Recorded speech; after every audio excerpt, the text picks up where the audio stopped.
Saludos, mi nombre es Azarías Muñoz y voy a continuar dando definiciones y tratando acerca de temas relacionados con el tema de la ciberseguridad.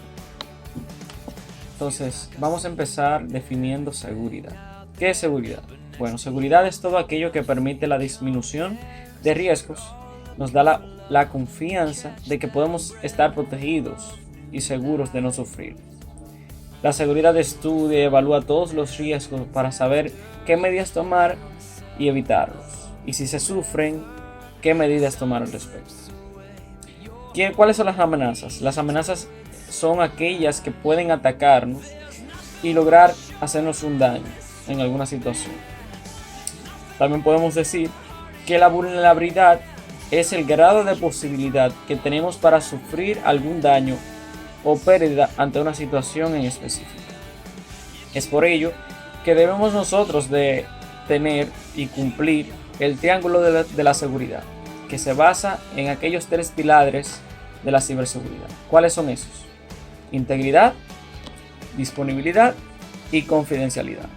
Integridad. Integridad se refiere a la correctitud y completitud de la información en una base de datos.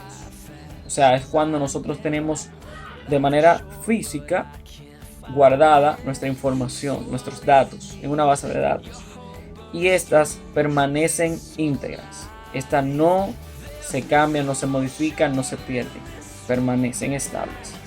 Entonces, ¿cuál es aquella disponibilidad? Bueno, la disponibilidad es la clave que el informático garantice que se pueda acceder tanto a esos datos como procesos en sí, y que en cualquier momento, de alguna forma sencilla y rápida, se puedan solucionar problemas que puedan surgir. Que esta no falte, que podamos tener acceso a estos datos. Entonces, la confidencialidad es el ámbito de seguridad informática como la protección de estos datos y de la información que se intercambia entre el emisor y el receptor, y que estos destinatarios no lleguen a terceros. Es cuando se garantiza esto. Esto debe de, independientemente de la seguridad, un sistema de comunicación debe ser utilizado en asuntos de mayor interés con el problema de garantizar la confidencialidad, ya que la comunicación que se utiliza cuando el sistema es inherente e inseguro como Internet, se debe de asegurar.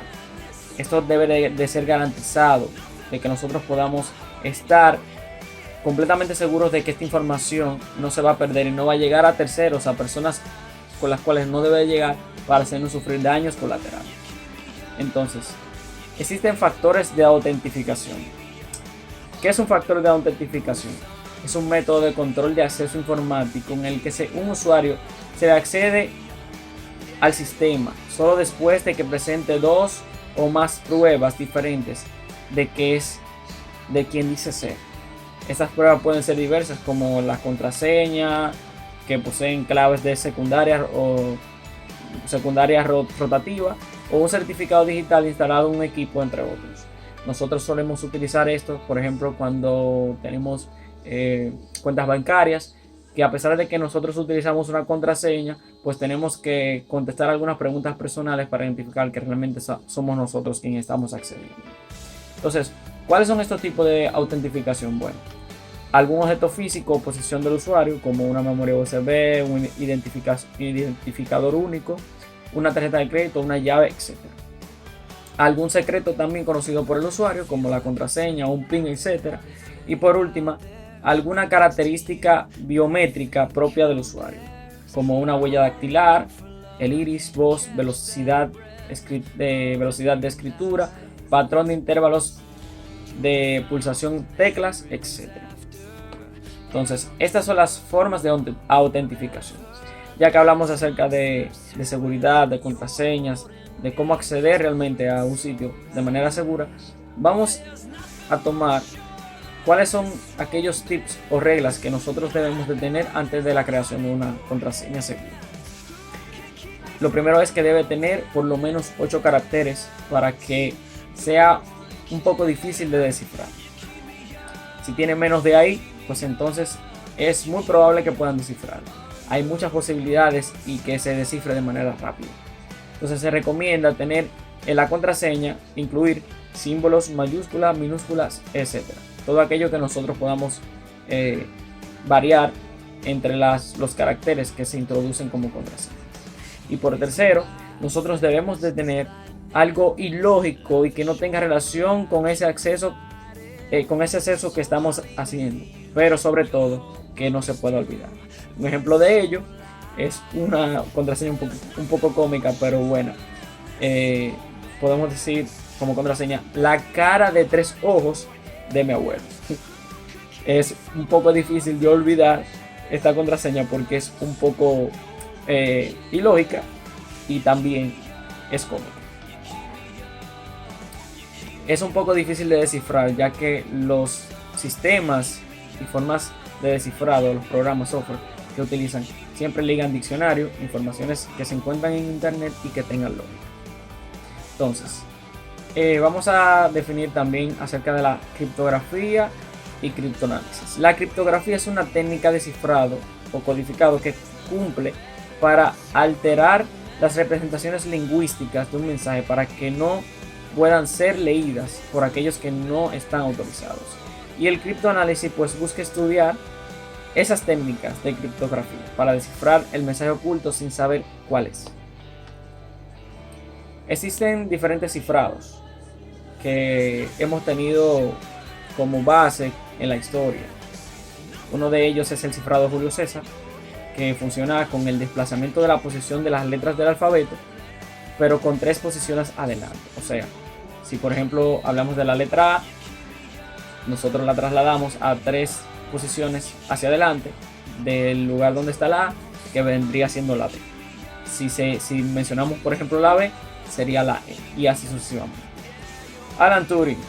¿Quién es Alan Turing? Bueno, Alan Turing pudo descifrar el funcionamiento de la máquina Enigma, el funcionamiento de ella, que en los tiempos siglos pasados fue una máquina que se utilizó mucho para cifrar mensajes. Entonces, esta máquina la pudo descifrar y también dio muchos aportes que hoy en día nos están ayudando a los avances informáticos y tecnológicos. La máquina Enigma es una máquina que se creó para cifrar y descifrar mensajes por medio de ratones.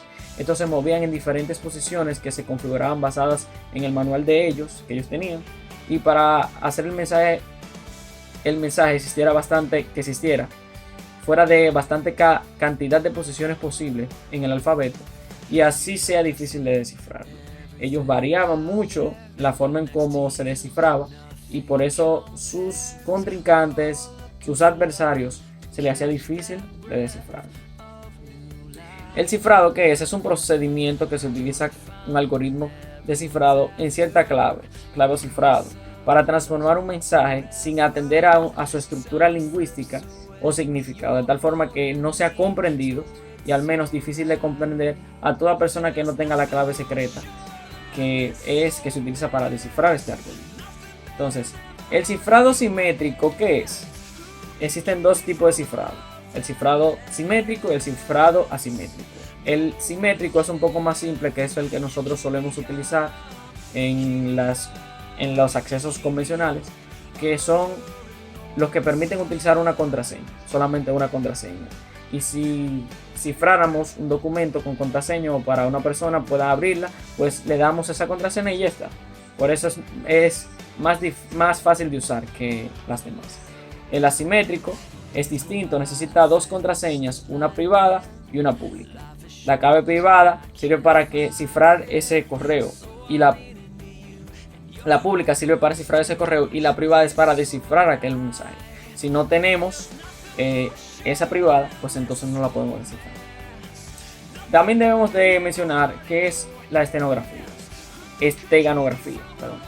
Son técnicas que permiten ocultar mensajes y objetos dentro de otros, llamados portadores, para ser enviados de modo que no se perciba el hecho. Es decir, procura ocultar aquel mensaje dentro de otros objetos de una forma establecer un canal encubierto de comunicación, de modo que el propio acto de la comunicación pase inadvertido para adversarios que tienen acceso a ese canal. En pocas palabras, es como una técnica que permite ocultar el mensaje verdadero con uno falso. Engañamos. O sea, yo quiero que tú veas un oso y realmente no es un oso lo que es un pavo. Entonces, esto puede de cualquier forma engañar, intentando pensar que el adversario piense que es lo verdadero, cuando realmente lo verdadero está ocultado. Pues es cuanto, muchas gracias.